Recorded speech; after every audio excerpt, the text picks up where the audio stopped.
Bonjour à tous et bienvenue dans votre émission.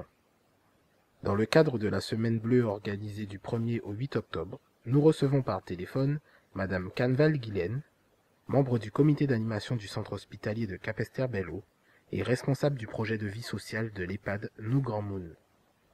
Madame Canval, bonjour. Pouvez-vous d'abord nous expliquer ce qu'est la Semaine Bleue? Alors, la Semaine Bleue, ce sont des manifestations qui se déroulent chaque année. Il y a un thème national qui est dirigé principalement sur des activités pour les personnes âgées. Donc, le thème de l'année 2017 est « À tout âge, faire société ».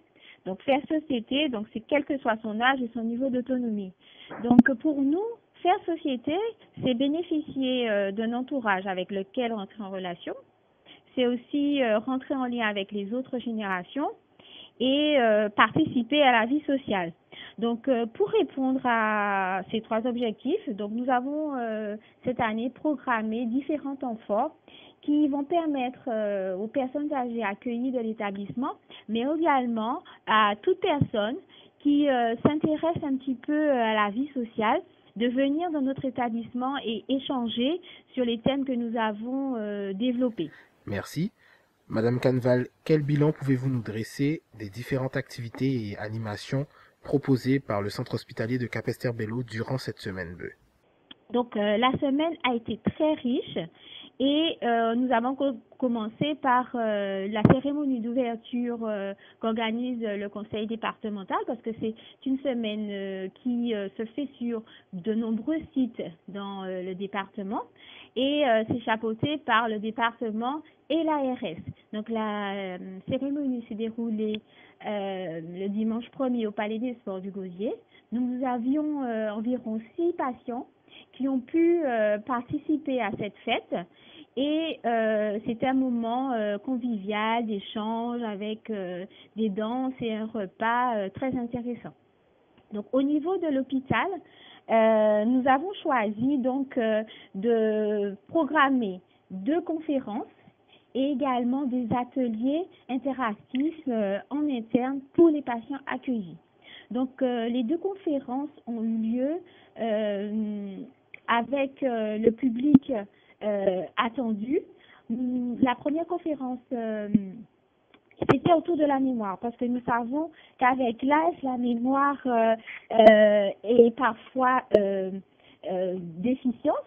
Donc, la psychologue de l'établissement a choisi d'échanger avec le public et nos patients sur le mieux connaître son cerveau et acquérir des techniques mémorielles pour avoir plus confiance en sa mémoire. Donc, ça a été un échange interactif où avec des petits jeux, des petites techniques pour permettre à chacun au quotidien d'améliorer ses fonctions mémorielles. Donc, nous avons accueilli ce jour-là environ 70 personnes qui ont participé, des parents, des patients et des gens, tout public qui est intéressé par ce thème. 15 patients également et résidents ont pu y participer. Le deuxième temps fort était une conférence sur le mieux manger.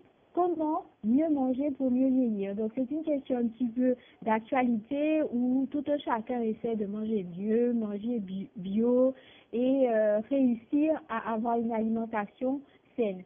Donc, cette conférence a été animée par une diététicienne, celle de l'établissement, Madame Savannah Laurent, qui, avec des exemples, nous a permis d'établir des menus qui soient favorables à notre santé. Et le temps fort de cette manifestation a été d'avoir avec nous des maraîchers du terroir. C'est vrai qu'avec les événements climatiques, ils n'ont pas pu porter tous leurs produits, mais c'était un marché convivial où chacun a pu acheter des produits locaux pour pouvoir un petit peu organiser des menus qui soient adaptés à notre fonctionnement et à notre vie de Guadeloupéens. Donc ça, c'était les temps forts tout public. Pour nos patients et nos résidents en interne, nous avons mis en place 2 ateliers. Un atelier sur le bien-être, comment être une personne âgée, mais qui prend soin de soi. Donc, c'est avec une psycho-socio-esthéticienne que nous avons pris un temps pour pouvoir les chouchouter, les masser, leur faire des soins esthétiques. Le deuxième atelier a été un atelier autour du cas.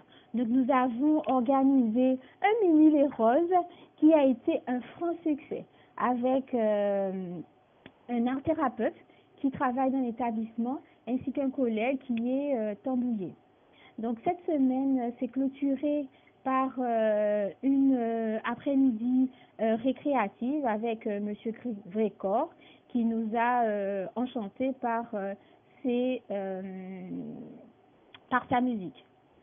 Voilà, donc la semaine bleue est vraiment ouverte aux personnes âgées parce que le vieillissement de la population est fortement médiatisé ces dernières années. On sait que bientôt notre département sera le plus vieux de France et il est important que malgré l'âge, chacun puisse continuer à profiter de la vie qu'il a et de pouvoir continuer à avoir ses habitudes et ses goûts de vie et continuer à avoir une vie sociale active. Merci. Comment le centre hospitalier de Capesterre-Belle-Eau contribue-t-il à la prise en charge et aux soins spécifiques des personnes âgées de Guadeloupe? Alors, c'est vrai que la population âgée du département connaît certains problèmes de santé qui sont un petit peu aussi mondiaux, hein. Problèmes de l'obésité, problèmes des maladies cardiovasculaires, le diabète. Ce sont des maladies chroniques que nous retrouvons chez nos personnes âgées.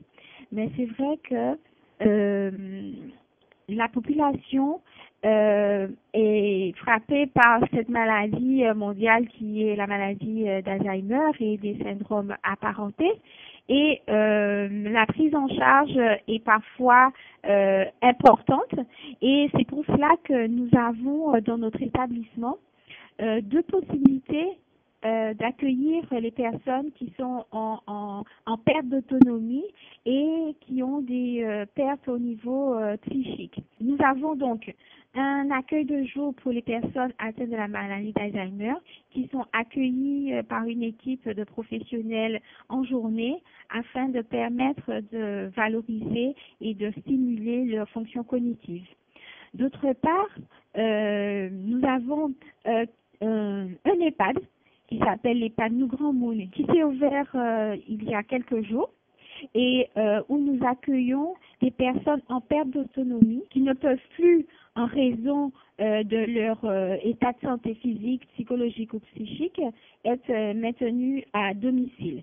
Donc, cet EHPAD va accueillir 95 patients qui sont justement une population en difficulté sociale, car c'est un EHPAD à caractère social, et en difficulté par rapport à la prise en charge de santé. Madame Canval, merci d'avoir répondu à nos questions. Quant à nous, on se retrouve très prochainement pour une nouvelle édition de l'interview de la semaine.